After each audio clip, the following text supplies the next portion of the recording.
Question number 15 में देखिए कह रहा है कि 144 इलेक्ट्रॉन वोल्ट गतिज ऊर्जा, यहाँ पे गतिज ऊर्जा दी है किसी इलेक्ट्रॉन की, तो उसके लिए आपको पूछ रहा है कि डी ब्रोगली वेवलेंथ यानी तरंग दैर्घ्य क्या होगी।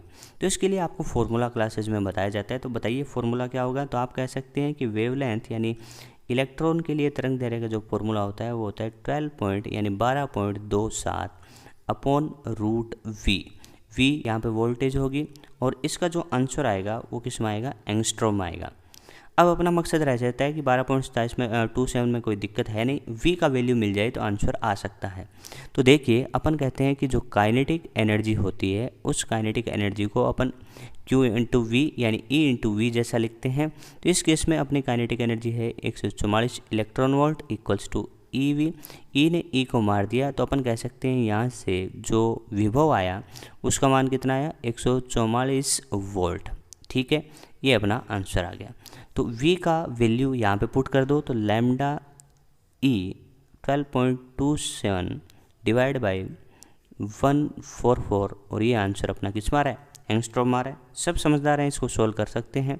12.27 अपॉन 144 जब बाहर आएगा रूट से तो 12 आएगा और एंगस्ट्रॉम में, और जब इसको सोल्व करोगे आप तो 1.02 एंगस्ट्रॉम इसका आंसर आएगा। लेकिन ध्यान से देखोगे तो एंगस्ट्रॉम आंसर ही नहीं है, आंसर किस में, नैनोमीटर में। तो नैनोमीटर को किस तरीके से कन्वर्ट करते हैं थोड़ा सा सुन लो। तो लैम्डा ई अपन कहेंगे कि इसको अपन ऐसे भी तो लिख सकते हैं ना कि 1.02 इंटू 10⁻⁻10 और ये हो गया मीटर में।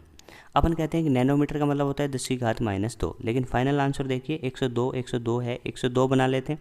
तो अपन कहेंगे 102 बनाने के लिए क्या करना पड़ेगा, 100 से तो गुणा करना पड़ेगा और 100 से डिवाइड करना पड़ेगा। गुणा वाला काम आ चुका और 100 नीचे वाला ऊपर जाएगा तो 10⁻2 ऐड और हो जाएगी तो 10⁻12 हो गई। अब देखो 10⁻12 हो गई, लेकिन अपने को कितनी चाहिए, इसमें से 10⁻9 चाहिए, तो कितनी बच गई, 10⁻3 बच गई। तो अपन कह सकते हैं कि 102 इंटू 10⁻3 और यहाँ पे इंटू लिख सकते हैं 10⁻9 और उन 9 को अपन लिख सकते हैं 10⁻9 को नैनोमीटर, क्योंकि नैनो का मतलब क्या होता है 10⁻9।